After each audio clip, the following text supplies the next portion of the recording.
¿Ya lo has dado? Vamos a llamar lista, ¿sí?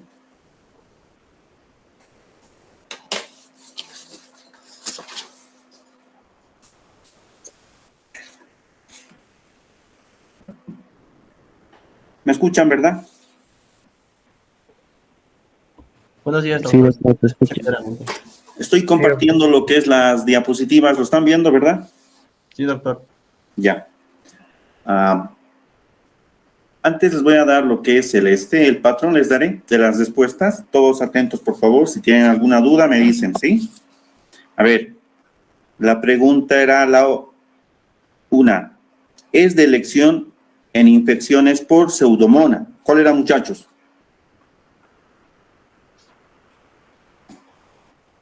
Meropenem, doctor. Es de elección en infecciones por pseudomona y ahí estaban cefazolina, cefotaxima, ceftriaxona, ceftazidima y todos. ¿Cuál era? Ceftazidima. ¿Cuál? Ceftazidima, doctor. Ceftazidima. Ceftazidima o ceftazidime. Ese es el de elección. Se pueden utilizar los demás, pero no son tan buenos como el ceftazidima. Por eso, cefalosporina contra pseudomona o antipseudomona siempre está la ceftazidime. Ceftazidime. ¿De qué generación es?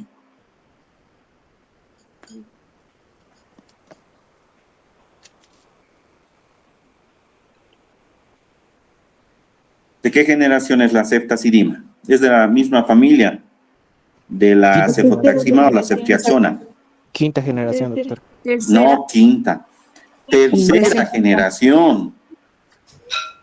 Es de tercera generación, ¿sí? Pero en algunos textos, por ejemplo, en Goodman y Gilman les he dicho que no está como de tercera generación, sino está aparte como cefalosporina contra pseudomona, ¿verdad? Pero en la mayoría de los textos es de tercera generación. Esa era. Les voy a pasar el patrón, una foto les voy a tomarlo y para que ustedes lo puedan comparar, ¿sí?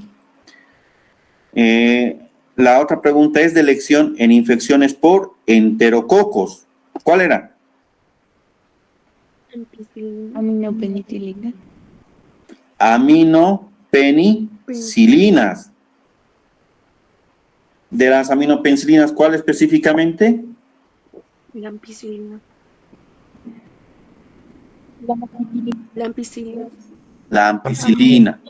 ¿Sí? Van a hablar un poco más fuerte. Yo les estaba indicando siempre que son penicilinas de espectro ampliado, también se les denomina la amoxi y a la ampicilina. Y la ampicilina es muy bueno contra especialmente dos, les he dicho, ¿cuáles serán? Enterococcus y... Listeria. ¿Qué? Listeria. Fecali, ¿verdad? Listeria. ¿Sí?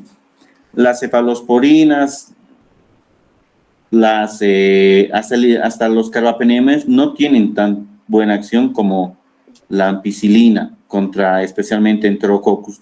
Y hay un enterococcus que tiene es multiresistente. ¿Cuál es? ¿Les he dicho?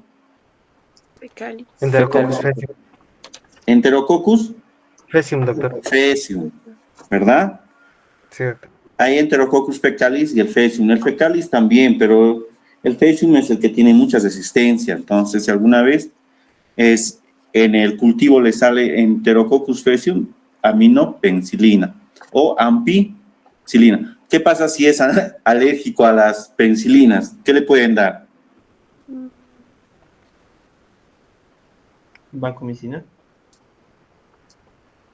Cefalosporinas, doctor. La vancomicina no va bien, pero no mucho como no, pero las cefalosporinas todos son betalactámicos, ¿verdad? Entonces, si es alérgico a los betalactámicos, porque todos son betalactámicos, ¿qué podemos darles? Si tiene, por ejemplo, sale en el cultivo, es sensible a ampicilina, pero el paciente es alérgico a la ampicilina o al betalactámico. Podemos darles todos los medicamentos que vamos a tratar hoy, ¿sí? los que vamos a ver hoy, esos medicamentos pueden utilizarse en aquellos pacientes que son alérgicos a la penicilina.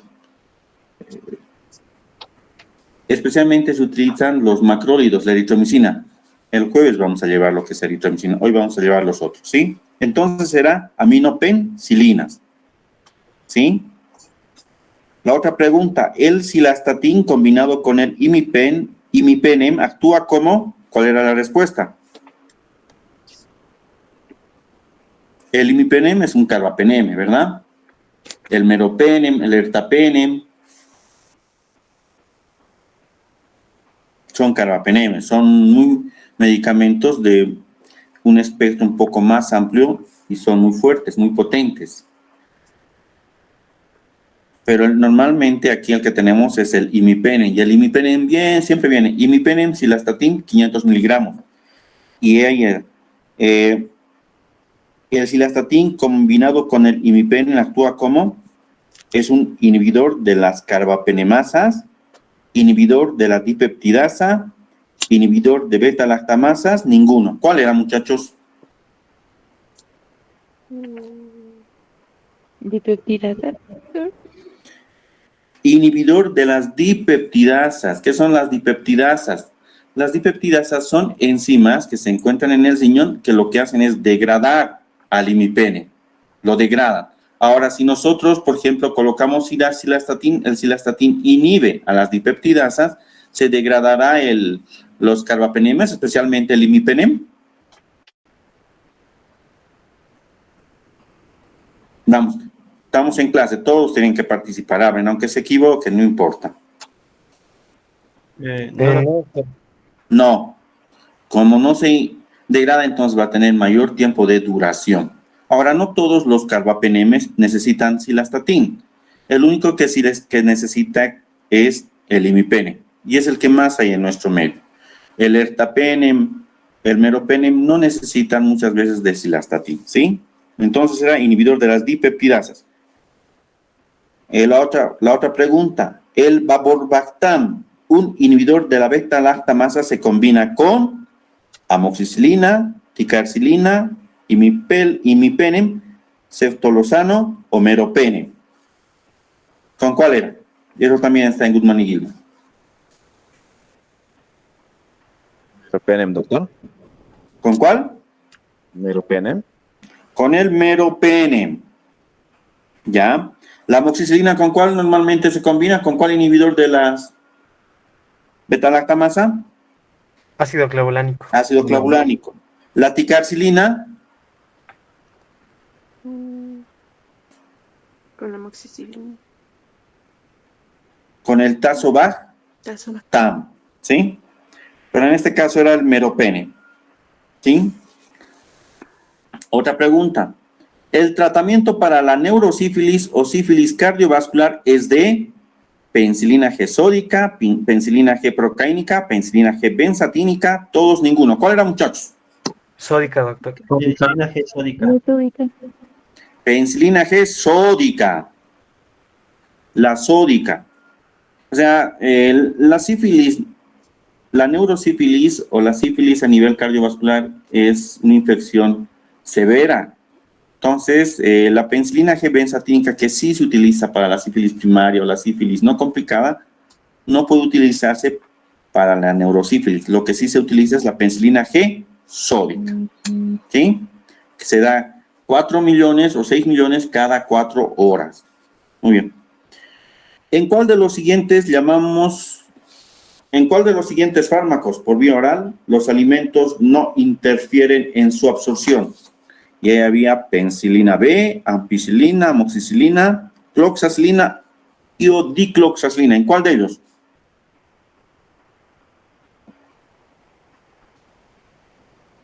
¿Cómo es, muchachos?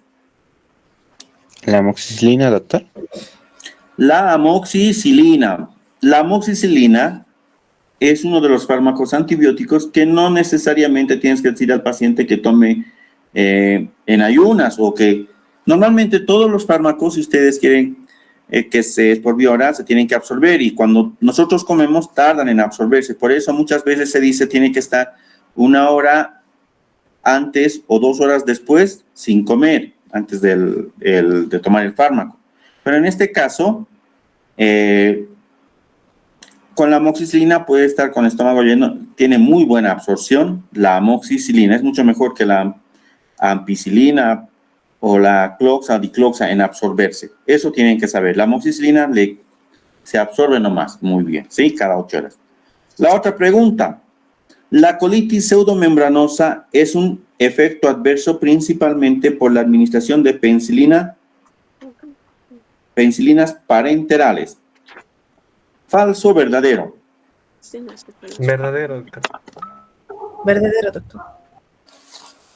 La Verdadero, colitis doctor. pseudomembranosa es un efecto principalmente por la administración de penicilinas parenterales. ¡Falso! Es cefalosporina. Normalmente es por la administración de penicilinas por vía oral. ¿Por qué? Yo les he dicho, bueno, y les digo todavía, siempre pregunto esto de colitis pseudomembranosa, porque en todos los medicamentos que se toman por vía oral, uno de los efectos adversos es la colitis pseudomembranosa, ¿sí? Y el agente causal, ¿cuál es de la colitis? ¿Qué se llama? Clostridium difficile. Entonces, si es parenteral, por ejemplo, parenteral, no va a haber tanto problema, pero si es oral, ¿dónde se tiene que absorber? A nivel intestinal, por ese motivo, muchachos. ¿Ya? Otro. El síndrome del hombre rojo por vancomicina se debe a, yo les he dicho que averigüen, ¿verdad? Síndrome del hombre rojo.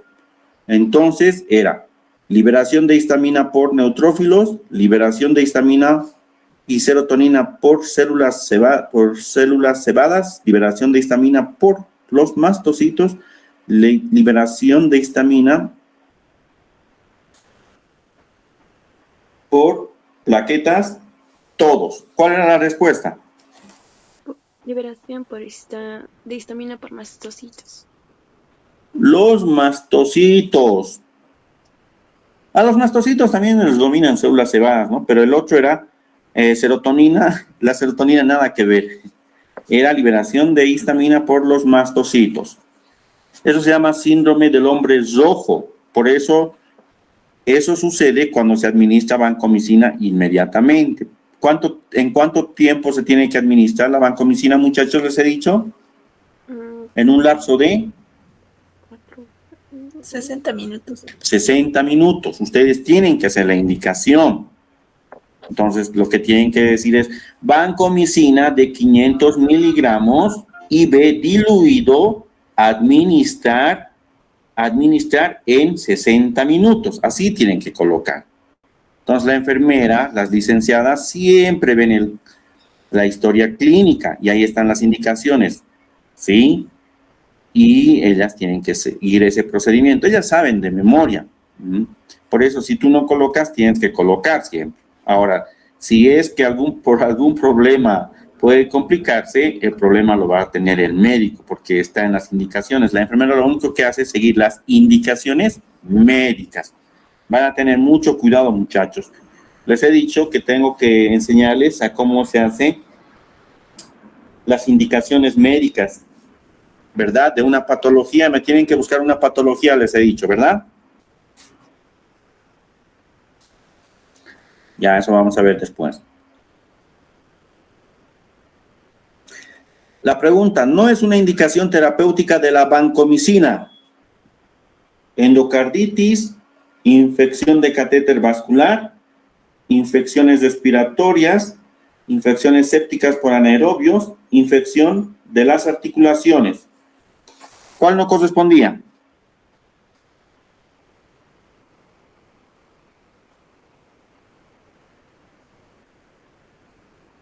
¿Cómo es, muchachos? Infecciones sépticas por anaerobio. Por anaerobios, doctor. Me van a, por favor, esto es como para el próximo martes, me van a averiguar, por favor, esto, ¿ya? Infecciones sépticas por anaerobios. Era la respuesta, pero yo averiguaremos esto, por favor, infecciones sépticas, porque en los demás sí se utiliza endocarditis, catéter central, respiratorias, articulaciones, Por anaerobios, buscaremos, ¿sí? Mientras tanto, la pregunta es, ahora sí, si se utiliza para eso, entonces todos van a tener puntaje extra, ¿verdad? Todos, aunque hayan hecho mal, pero si no, no. La pregunta 12. El tratamiento para tratar el Clostridium difficile con vancomicina será de, ¿cómo es? ¿Cuánto? 125 miligramos día, 125 miligramos bit. Normalmente yo lo he puesto aquí 2 veces, 3 veces, pero en términos técnicos médicos se le llama 125 miligramos día, 125 miligramos bit, quiere decir 2 veces al día, BID, bit.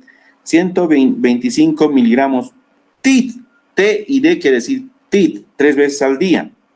Y 125 miligramos 4 veces al día significa KID, QUID.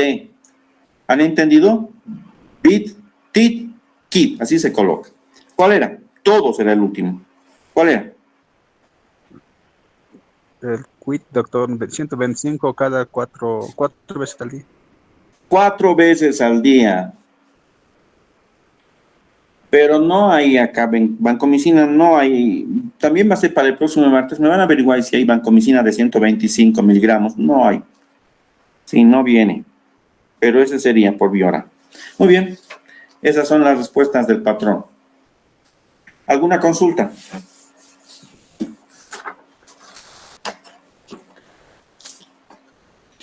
Ya, llamaremos lista, muchachos, aunque creo que están todos, no sé, pero son 3 medicamentos que vamos a ver hoy. Vamos a ver los aminoglucósidos, que es una familia muy grande, y los más importantes, vamos a ver lo que son las tetraciclinas, que también es una familia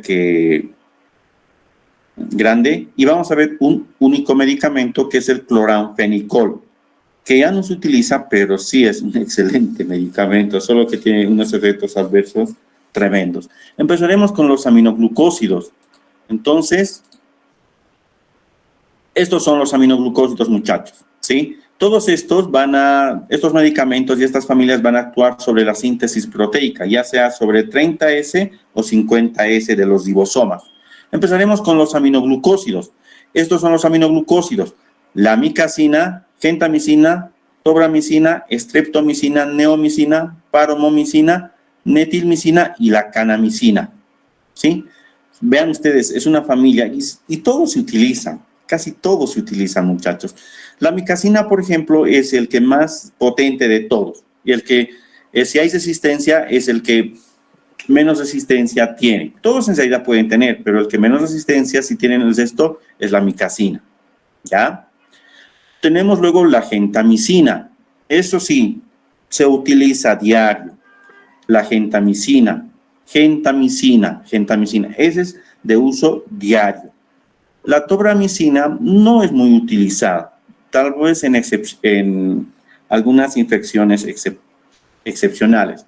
La streptomicina es también muy utilizada, no siempre para el espectro. Los aminoglucósidos siempre van a ir contra gram negativos aerobios, gram negativos. Acuérdense de eso, siempre gram negativos, son bactericidas, y gram negativos, casi todos los gram negativos. Ustedes ya deben estar revisando lo que es bacteriología, revisen por favor.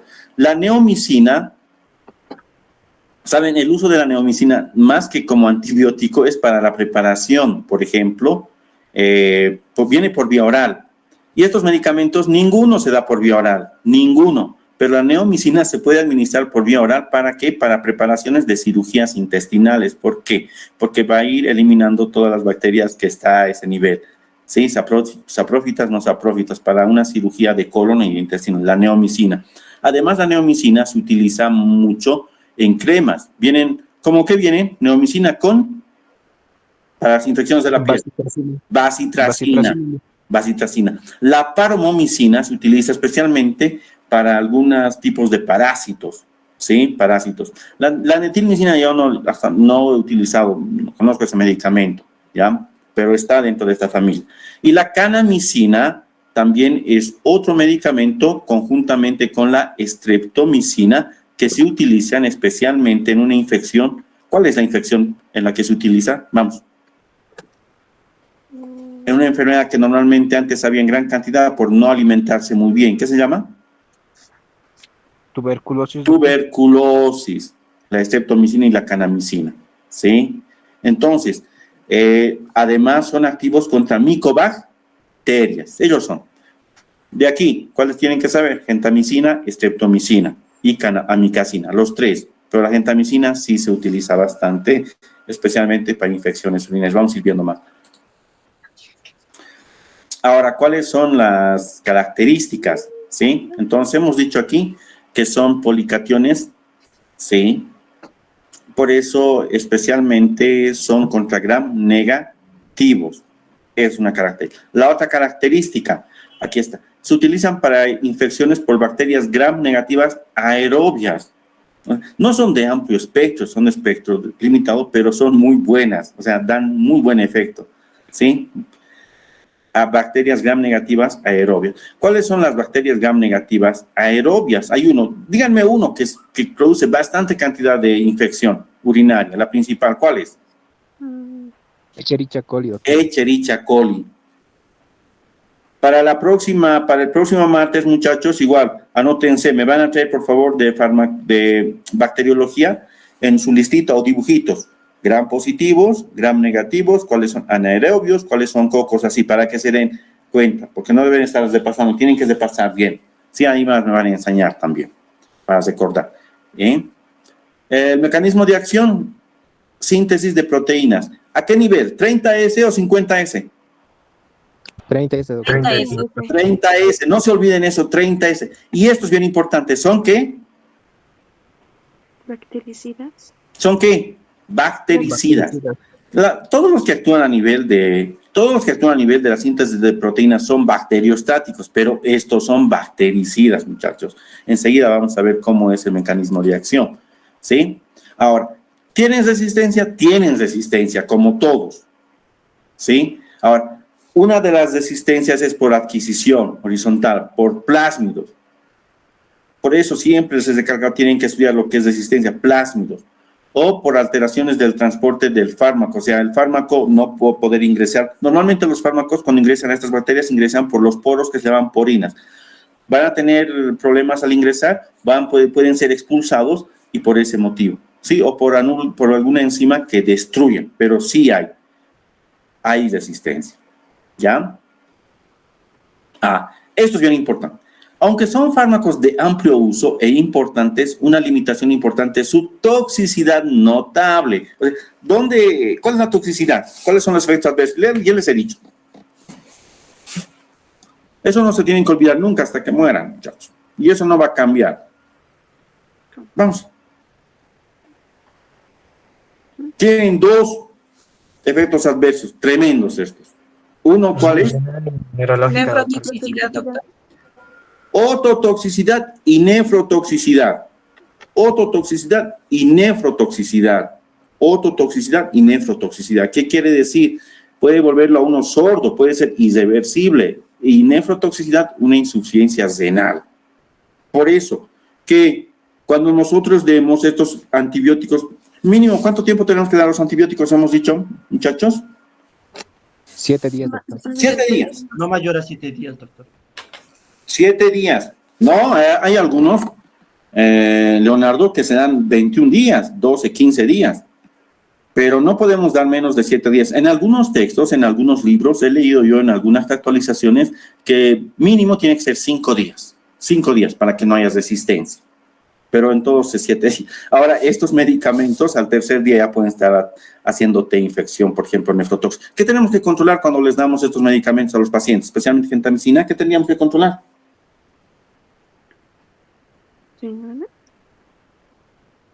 ¿Su diuresis, doctor? Ya la diuresis, Función pero renal, doctor. ¿qué? Función renal, doctor. Función renal, la creatinina, cada 48, cada tercer día tenemos que controlar su función renal. Si está muy alto, tenemos que disminuir la dosis o cambiar por otro, ¿ya? Y dice aquí, resistencia microbiana cruzada entre los miembros, que si hay resistencia a gentamicina, puede haber resistencia a estreptomicina. Se dan cuenta, puede ver, si tienes resistencia a estreptomicina, puede tener resistencia a kanamicina. ¿Cuál de todos ellos es el que menos resistencia tiene, les he dicho?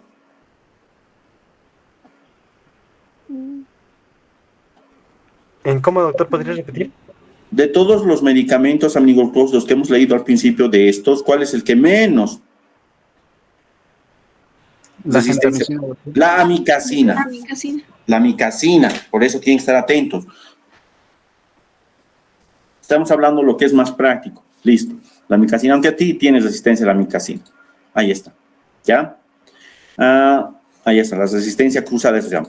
Este es el mecanismo de acción a nivel del segmento 30S aquí. 50S, 30S. Ahora, ¿por qué es bactericida y los demás no? Porque los aminoglucósidos van a bloquear las 3 fases de la síntesis proteica, que es primero, ¿cuáles son las síntesis bioquímica, muchachos? Iniciación, elongación y terminación. Bloquean los 3 a este nivel. Por eso son bactericidas. Aquí está.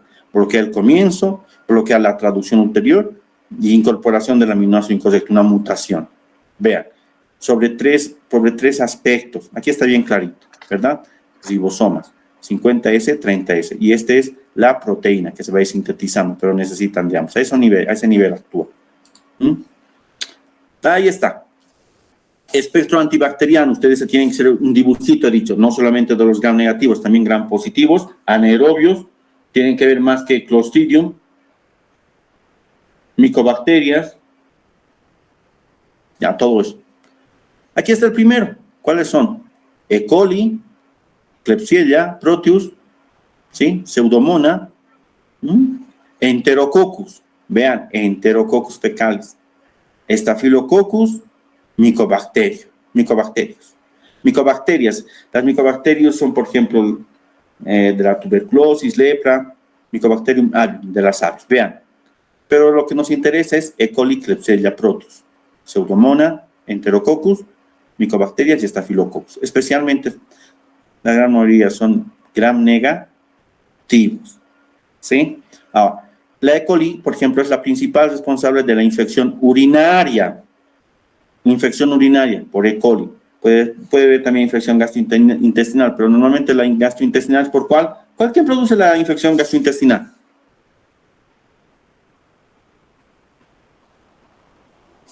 ¿Cuál? Enterococcus. No tanto. ¿Cuál es? No hay tanta incidencia.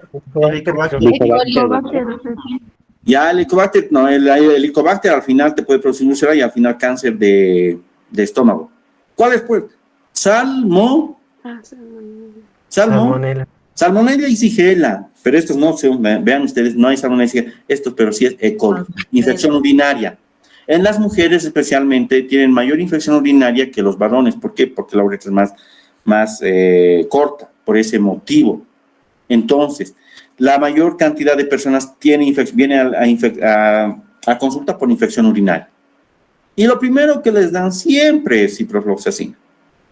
Pero cuando tienen resistencia a ciprofloxacina o tiene una prostatitis, una infección urinaria en una mujer, es bien complicado tratar la infección urinaria con resistencia. Entonces, siempre hay que optar más que la cipro por esto, por los aminoglucósidos, la gentamicina, ¿ya? E. coli, Klebsiella también, ¿sí? Para neumonía puede ser. Muy bien. Y para infecciones de piel. Ahora, para infecciones de piel, les he dicho, ¿cuál es el mejor medicamento? Vamos a ver lo anterior. Súper.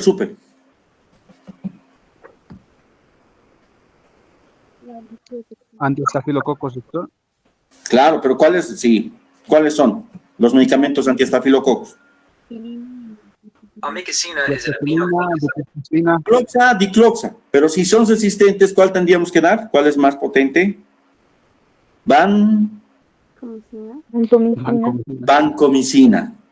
Ahora, si ustedes quieren hacerle bolsa a la infección, a la vancomicina le agregan, por ejemplo, un aminoglucósido, a vanco más genta, va a ir excelente. Pero eso son infecciones súper fuertes, súper graves.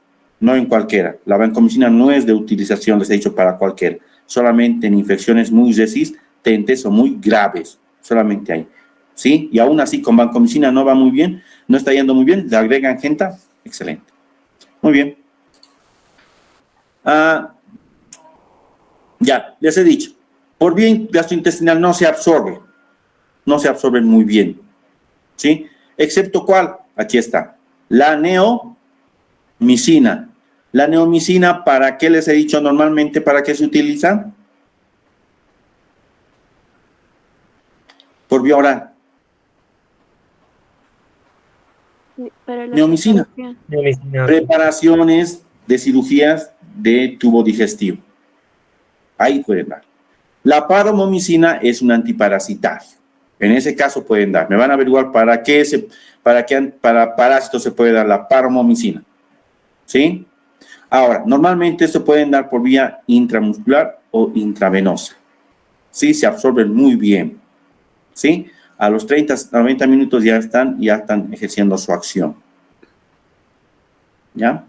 Ahora hay que tener cuidado en aquellos pacientes que tienen, por ejemplo, algunas comorbilidades, ¿sí? Sepsis, insuficiencia, etcétera, etcétera. Pero la administración normalmente es por vía parenteral.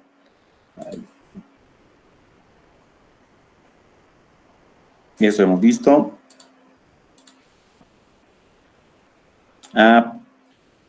No entran muy bien al sistema nervioso central, muchachos. Ya tampoco al ojo. ¿Ya? No todos se unen muy bien también a las proteínas, excepto la streptomicina. La streptomicina normalmente es de elección. ¿En qué patología les he dicho, muchachos? Tuberculosis. Por eso el tratamiento es con varias drogas, ¿verdad? Todas las drogas, las demás drogas, isoniazidas, rifampicina, piracinamida, se dan ¿por qué? Vía Oral, doctor. oral. Pero la streptomicina es intramuscular, ¿o no? ¿Sí? Ahora sí. ¿El problema cuál es? La mayoría de estos medicamentos, los aminoglucósidos, casi el 95, más del 95, se van a eliminar. ¿Por dónde? ¿Qué producen? Pues, ¿qué efectos adversos? Vía renal. Renal. Eso tienen que saber. Se eliminan especialmente por vía renal. Y por eso, normalmente producen los efectos adversos, ¿sí? A nivel renal. ¿Ya? No se metabolizan. Casi todo se elimina por vía renal. Aquí está. Eliminación. Vamos a leer. Se excretan casi por completo por el mecanismo de filtración glomerular. Es semejante en adultos y niños mayores de 6 meses de edad. Pero en el neonato la vida media puede prolongarse significativamente. ¿Por qué? Porque no está desarrollado tan maduro sus órganos, ¿verdad? Otro. Su eliminación depende exclusivamente de las condiciones fisiológicas del riñón.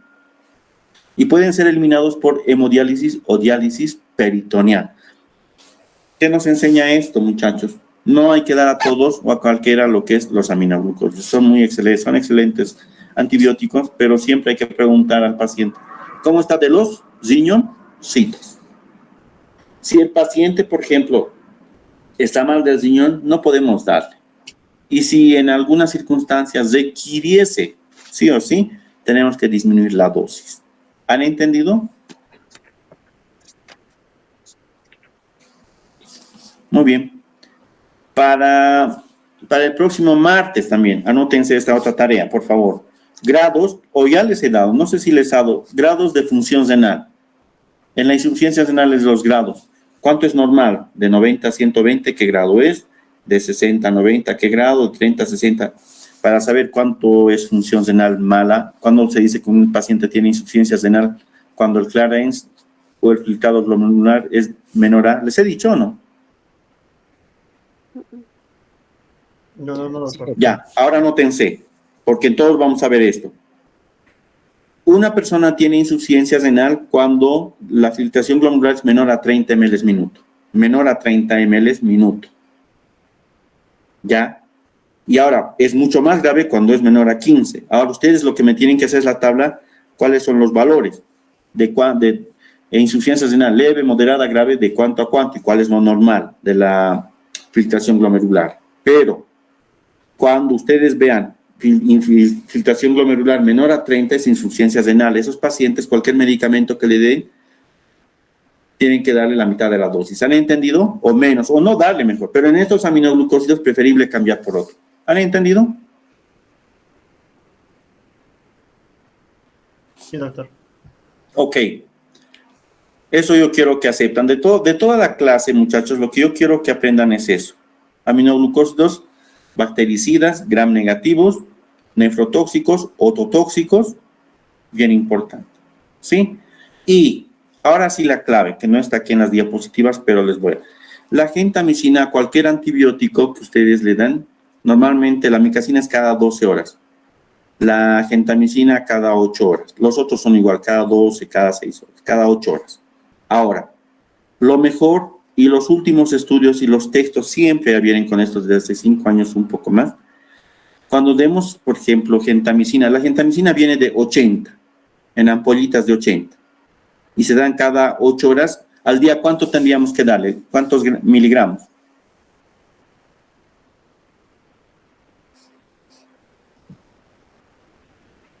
¿Cuánto sería? Vienen en ampollas de 80 y tenemos que dar eso cada 8 horas. Y máximo podemos darles 3. ¿Cuánto sería lo máximo que podemos dar? 8 por 3, 24. 240 gramos. 80 por 3, ¿cuánto es? 240, doctor. 240 miligramos. Bueno, por eso en la indicación dice, gentamicina, 80 miligramos, IV cada 8 horas. Entonces, en un día, ¿cuántas 8 horas tiene? 3 por 8, 24. Entonces, solamente 3 dosis. Y serían 80 más 80 más 80, 240. Antes se daba así, ahora ya no. ¿Y esto qué les quede? Les voy a preguntar al próximo que nos responda en la clase. Al que nos responda le voy a hacer 1000 veces. Ahora, los aminoglucósidos se tienen que dar para todo el día, en una sola dosis. O sea, ¿cuánto de gentamicina tendría que darle entonces en una sola dosis de inyectable para todo el día? ¿Cuánto sería? 240. Entonces, 3 ampollas en un mismo rato. ¿Sí? En una sola vez. Así.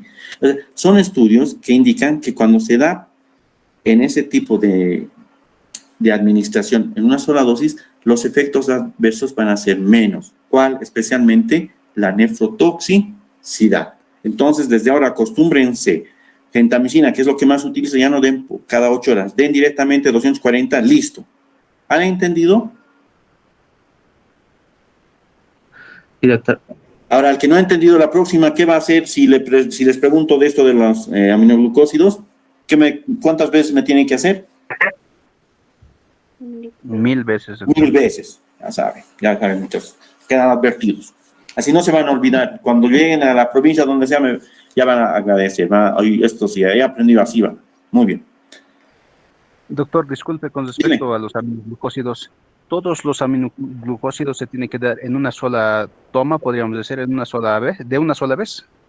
Dependiendo, sí, preferible de una sola toma y dependiendo de la patología. Por ejemplo, la streptomicina no podemos dar así, ¿verdad? Eso en la tuberculosis se da de diferente forma, pero el resto sí, preferible.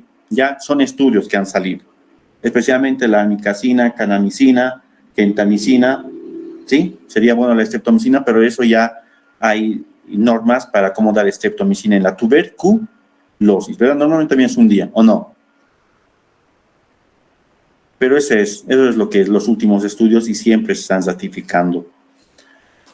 Muy bien, Juan. A ver, están los efectos adversos. Ototoxicidad, nefrotoxicidad, bloqueo neuromuscular, reacciones de casi todos los medicamentos pueden darte reacciones de hipersensibilidad, pero estos dos van a dar ototoxicidad, nefrotoxicidad y bloqueo neuromuscular. En la miastenia gravis, especialmente, bloqueo neuromuscular. No es mucho, pero puede ser. Pero especialmente estos dos. Entonces, en estos casos hay que ver, por ejemplo, en la ototoxicidad puede ser una laberintitis o puede ser una sordera total, puede llegar hasta una sordera total. Ahora, los medicamentos son diferentes, por ejemplo, los más nefrotóxicos, entre los más nefrotóxicos están, por ejemplo, la streptomicina y la gentamicina. ¿Ya? Esos son. Y del resto, de igual. Algunos son ototóxicos, la amicacina, canamicina. Hay que tener mucho cuidado, muchachos. Una laberintitis, algunas que otras lesiones. Muy bien. Perdón, doctor. Disculpe, Dime. con respecto a los efectos adversos que presentan estos aminoglucósidos, ¿es reversible, digamos, la ototoxicidad? Sí, la nefrotoxicidad puede ser reversible. Puede ser reversible. Ahora, la ototoxicidad puede llegar a ser irreversible. Por eso hay que tener mucho cuidado. Ahora, la nefrotoxicidad, por ejemplo, puede llegar a ser irreversible si no se controla, pero normalmente puede ser reversible. La ototoxicidad no. Muchas veces es irreversible, o sea, puede quedarse sordo para toda la vida. Porque hay alteraciones a nivel, por ejemplo, de la alteración vestíbulo-coclear y demás, ¿sí? En ese aspecto hay que tener, por eso, muchachos, aminoglucósidos hay que tener mucho cuidado. Ahora, entre ototoxicidad y nefrotoxicidad, la ototoxicidad, por ejemplo, no es tanta la incidencia, pero la nefrotoxicidad sí. ¿Por qué? Porque la mayoría de estos medicamentos sí se eliminan por vía renal, y sí se eliminan por vía renal. No tienen mucho metabolismo hepático, se eliminan por vía renal. Y nosotros tenemos que tener el riñón sano, porque no solamente nos va a servir para los medicamentos, sino tiene el riñón una función muy importante en la fisiología, ¿sí? Por eso hay que controlar lo que es la función renal mediante perfil renal, la creatinina especialmente. ¿Cuál es el valor normal de la creatinina?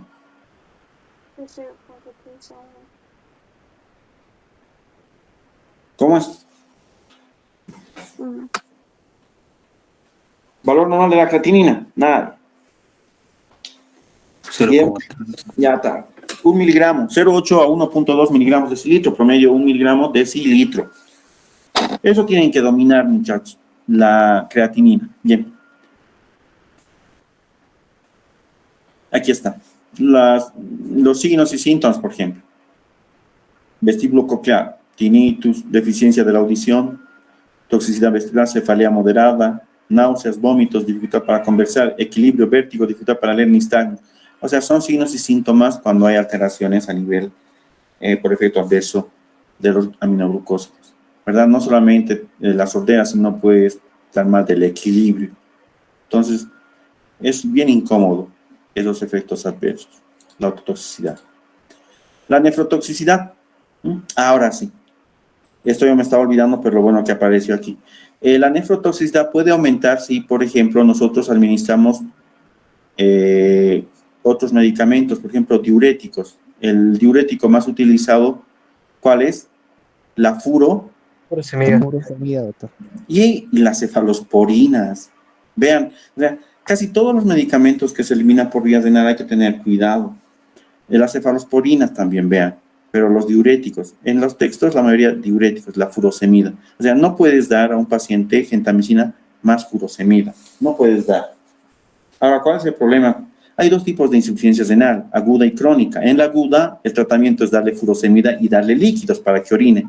Pero en la crónica no podemos dar furosemida, ¿sí? Por le das furosemida, vas a empeorar el cuadro tóxico. La furosemida sí es nefrotóxica, ¿ya? Y esto que me estaba olvidando, ya les he dicho. Si ustedes quieren mejorar su espectro de acción, si quieren mejorar sus resultados, estos aminoglucósidos son un ejemplo clásico de sinergismo de potenciación. Si ustedes quieren combatir algún tipo de infección, les va a ir muy, muy bien si combinan penicilinas más aminoglucósidos. Excelente. Por ejemplo, la vancomicina con la genta, hace bolsa, todo. Ahora, normalmente para infecciones siempre se dan penigenta, ampigenta, infecciones en las obstetras, por ejemplo, y se utiliza bastante ampicilina más gentamicina para tratar todo tipo de gram positivos y gram negativos. Las aminoglucósidos, gram negativos, penicilinas, gram positivos. Entre los dos, hacemos ese ejemplo claro de sinergismo de potenciación. Ampicilina más gentamicina o penicilinas más aminoglucósido. ¿Han entendido? Ya. Otro que tienen que aprender todos los antibióticos. No pueden mezclar un bacteriostático con un bactericida. Van a tener cuidado. ¿Han entendido? No administrar bactericida con bacteriostáticos. ¿Sí? Estos son bactericidas. Las penicilinas, ¿qué son? ¿Bacteriostáticos o bactericidas? Bactericidas. Por eso, bactericidas, por eso te potencia. Hay que tener cuidado en el embarazo. ¿Sí? ¿Dónde estamos? Listo. Aminoglucósidos. ¿Alguna pregunta sobre los aminoglucósidos? ¿Qué son los más importantes?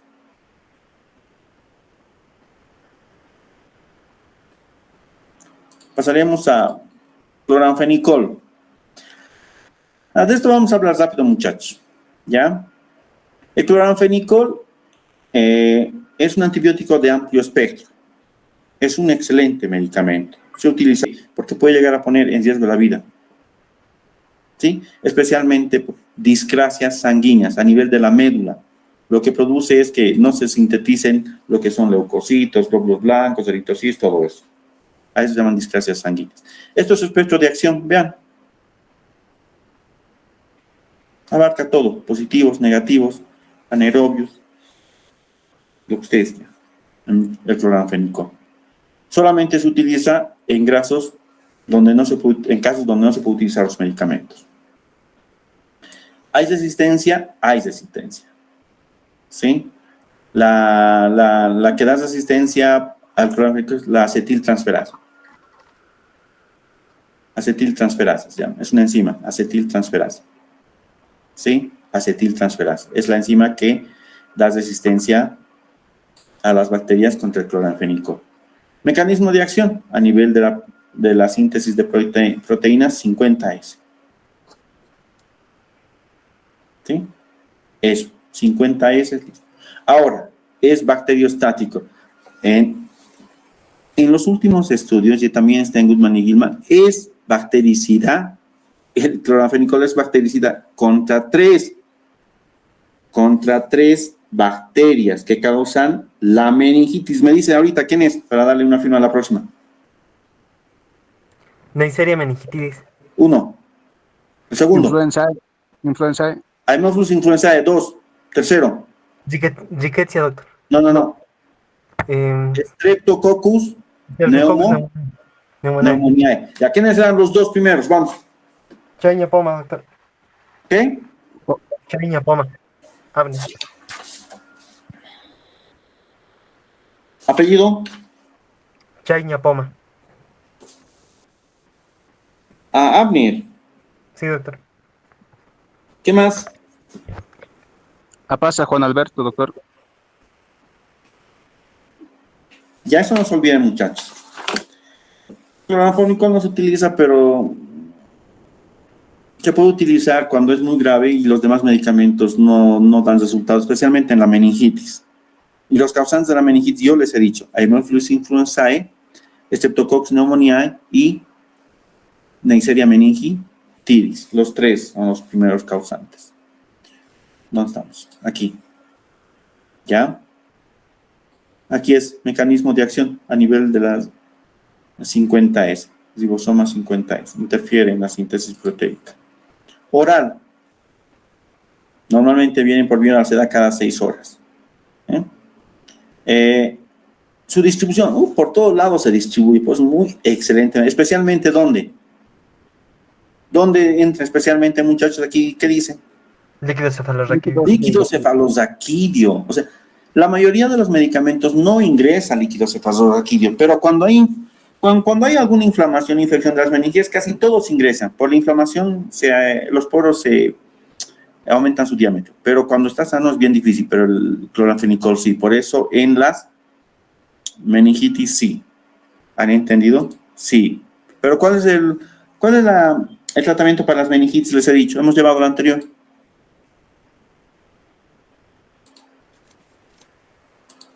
¿Cuál es? Hemos llevado el caso clínico. Cefalosporinas de tercera generación. Doctor. Tercera generación. Ahora, si no dan los resultados, las cefalosporinas, ni vancomicina, nada, ¿qué tengo que darle? He hecho la prueba con todo tipo de medicamentos para la meningitis, pero no da resultado. ¿Qué tendría que darle al final? Cloranfenicol. Cloranfenicol. Ahora, ¿qué va a pasar si le doy cloranfenicol? Eso no quiere decir que le doy, va a tener, no. Esto más o menos de cada 100, 1 o 2 pueden tener, pero igual es a incidencia alta, ¿verdad? O sea, no es tan malo que digan los efectos, pero por si no se utilizan, porque hay otras alternativas. ¿Cuáles son los efectos? Anemia hemolítica. ¿no? Déficit de glucosa 6-fosfato deshidrogenasa. Eso van a ver ustedes en bioquímica, ya han visto. Aplasia medular. ¿Qué quiere decir? Que va a haber anemia, leucopenia, trombocitopenia. Reacciones de hipersensibilidad, síndrome gris del recién nacido, pero especialmente aplasia medular, alteraciones en los glóbulos rojos, blancos, neutrófilos, plaquetas. ¿Por dónde se producen eso? En la médula. Por eso, y a veces es peligroso. ¿Sí? Interacciones, ¿con qué no puedo administrar? Macrólidos, los macrólidos, la eritromicina. ¿Ya? Y estas son otras interacciones: warfarina, anticoagulante; fenitoína, que es anticonvulsivante; tolbutamida, antidiabético; clorpropamina, antidiabética. Vías de administración, oral e intravenosa. Oral e intravenosa. Bien. En otros países no viene ya oral, solamente viene intravenosa, pero en nuestro país no sé si habrá cloranfenicol. Me tienen que averiguar qué medicamentos más tienen que averiguar, me les he dicho en la farmacia, muchachos. Vancomicina. Vancomicina de 125, doctor. Vancomicina. Cloranfenicol debe ver, muchachos, debe ver de 500 cada 6 horas se da, ya, pero normalmente lo que sí se utiliza es para la riquezia o la fiebre de las montañas, el cloranfenicol, rickettsiosis. O sea, la rickettsiosis es grave cuando no hay algún otro medicamento, sí o sí tienes que darle cloranfenicol en la riquezia, ¿sí? Fiebre de las montañas rocosas es su otro nombre. Y vamos a culminar con las tetraciclinas, ¿ya? Que sí se utilizan bastante. Estos medicamentos se utilizan bastante, muchachos, también. No mucho, pero sí. Por ejemplo, para el acné. A ver, los adolescentes no quieren tener acné, tetraciclina, listo. Es muy bueno, ¿sí? O la doxiciclina. Para el cólera, por ejemplo, yo me acuerdo cuando estaba en la universidad, y eso, de los 90 y tantos, en tercero creo que estaba. Ha venido ahí la epidemia del Vibrio cholerae, del mar. Nadie quería comer nada de nada, especialmente de las cosas de Chile y de Perú, nada, porque había cólera. Y como es de las costas por el agua, nadie. Yo he visto personas así que tenían Vibrio cholerae, cólera, y morían rápido por diarrea. Por eso no sé si han visto, van a ver ustedes, las camillas al medio tienen un hueco para que hagan directamente baño ahí, diarrea, porque es tremendo por deshidratación. Entonces, en esas épocas, el Vibrio cholerae es bien sensible y el medicamento específico que se utilizaba era la doxiciclina, de 100 miligramos cada 12 horas, 3 días, listo. Así de sencillito. La tetraciclina, doxiciclina. Y las aminociclinas, son más recientes. ¿Sí? Tetraciclinas. Son bacteriostáticos también, de amplio espectro. ¿Sí? Amplio espectro. Antibacteriostáticos. Si son bacteriostáticos, también actúan ¿a qué nivel sería? ¿Qué estamos viendo? ¿Mecanismo de acción a qué nivel? Síntesis de proteínas. Síntesis de proteína. ¿En cuál? ¿30 o 50S? 50 doctor. 30, doctor. 30S. Hay dos solamente que actúan a nivel de 30S. ¿Cuáles son? Tetraciclinas y las aminoglucósidos. Glucósidos, sí. Aminoglucósidos, pero estas tetraciclinas, ¿pero por qué son bacteriostáticos y los aminoglucósidos sí son bacteriostáticos?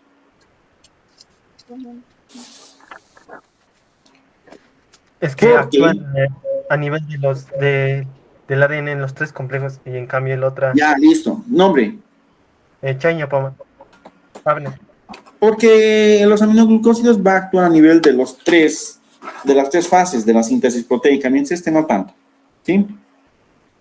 ¿Dónde está? Abner. Sí, doctor. Ya. Hacen acuerdo a la próxima, estoy anotando igual, pero... Ahora, este es el espectro de acción. Gram negativos a estos, especialmente estos 3, anótense. Las tetraciclinas tienen acción contra estos 3, riquecias, clamidia y micoplasma. Las tetraciclinas también se utilizan para las ITS, Neisseria, gonorrea, brucela, campylobacter, clostridium tetani, bacillus anthracis. Ahora, Por ejemplo, en la sífilis y en la gonorrea, el principal, ¿cuál es el medicamento de elección? Les he dicho, hemos visto lo anterior, Penicilina, eso es. penicilina. Ahora, si son resistentes a las penicilinas, podemos darle una tetraciclina. Ahora, no solamente es para Neisseria, gonorrea, sino chancro y demás, ¿sí? Para muchas ITS, las tetraciclinas tienen muy buena acción, las tetraciclinas. ¿Han entendido? Aquí están. En los textos siempre, Rickettsia, clamidia, micoplasma. Rickettsia, clamidia, la clamidia es un tipo de ITS, clamidiasis, ITS. Neisseria gonorrea, pues, ITS. Y otros también. Chancro, también. ¿Sí? Entonces, ese es el campo de acción. Gram negativos. ¿Ya? Ahora, no solamente son los dos que hemos visto. ¿Dónde está? Aquí no está. Tetraciclina y doxiciclina. Tenemos también la oxitetraciclina, clortetraciclina. Esto ya no se utiliza, es antiguo. La metaciclina, la aminociclina, sí. O sea, primera generación es tetraciclina, si quieren ustedes. La primera que apareció. Segundo, después que apareció la doxiciclina. Es la que más se utiliza actualmente. Es muy buen efecto, todo lo que ustedes quieran.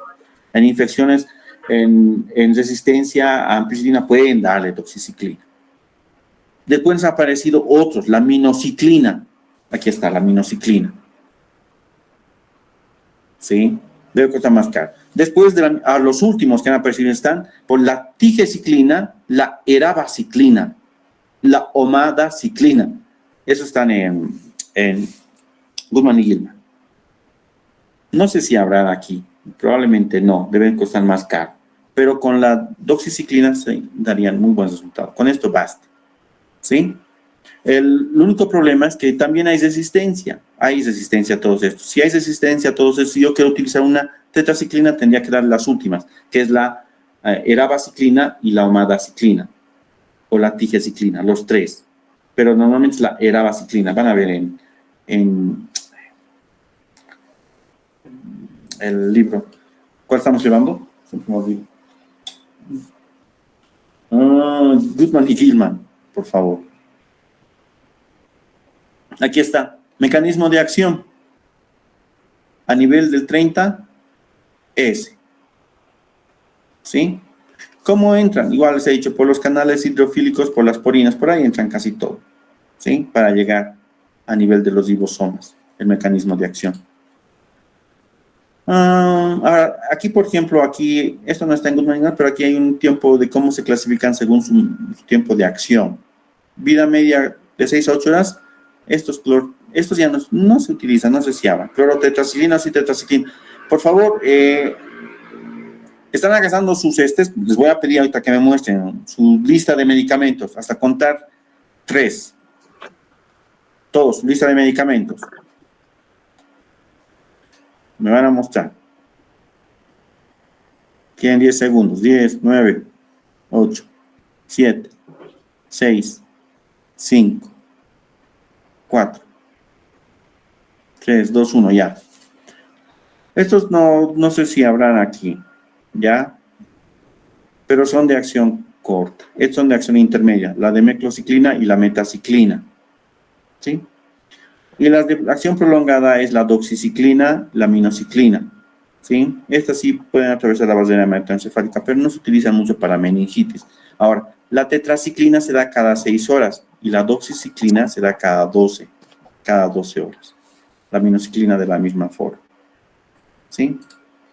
Hay resistencia, ¿sí? Por bomba de fusión, o sea, pueden ser expulsados. La bacteria B que está entrando a la tetra lo expulsa, bombas de fusión se llama, ¿sí? Entonces, por mutación, les ribosoma, el antibiótico no va a reconocer las ribosomas, o reconoce el ribosoma, pero no se va a poder unir por mutación, va a haber interferencia. Y o por inactivación enzimática, ¿qué quiere decir? Entre el medicamento o entre el fármaco, entonces la bacteria produce enzimas que van a destruir y no va a poder actuar. Las vías de administración, la dosis varía. pero la tetraciclina viene de 500 cada 6 horas y la doxiciclina es cada 12 horas. ¿Sí? Cada 12 horas. Normalmente 2 horas antes o 2 horas después de los alimentos. La mayoría saben que de los medicamentos te tienen que dar 1 hora antes o 2 horas después. ¿Sí? Antes de comer. 1 hora antes de comer o 2 horas después de comer. Excepto ¿cuál? ¿Cuál puedes dar con las comidas? ¿Qué antibióticos? Ya les he dicho. Amoxicilina. La amoxicilina. Ya ves, eso sí que han... Eso. Está bien, muchachos, me gusta que hayan aprendido. Amoxicilina, listo. Ya. Reacciones adversas. Tetraciclinas. Lo que yo quiero que aprendan es las tetraciclinas normalmente, como son cationes, se unen. Se unen a metales. Calcio, zinc, magnesio. Se unen. ¿Sí? Y cuando se unen, pueden llegar a producir alteraciones en la coloración, por ejemplo, de todos aquellos órganos en los que tenemos calcio, magnesio. ¿En qué órganos tenemos calcio, magnesio, por ejemplo? En los huesos. Huesos y dientes. Entonces, se unen, ¿ya? Estos medicamentos, las tetracis, se unen a estos componentes y pueden alterar en los huesos, la formación de huesos o de dientes, y lo que se ve más objetivamente es el cambio de coloración. Se vuelven de color amarillo, por ejemplo. ¿Sí? Entonces, y acciones cutáneas puede ver. En todos puede ver alergia. Pero lo que yo quiero que vean tetraciclinas, hay que tener cuidado, por ejemplo, no hay que dar con lo que es magnesio, calcio y demás, con los antiácidos y otras cosas. ¿Sí? O con mucha leche tampoco. ¿Ya? Disminución en el crecimiento óseo, ¿eso qué quiere decir? No está permitido dar en los menores que están en crecimiento, es peligroso. ¿Sí? Y otro puede ser alteración en el color de los dientes. ¿Ya? Puede haber alteración hepática o alteración renal. ¿Por qué hepática? Porque a ese nivel se metaboliza, y renal porque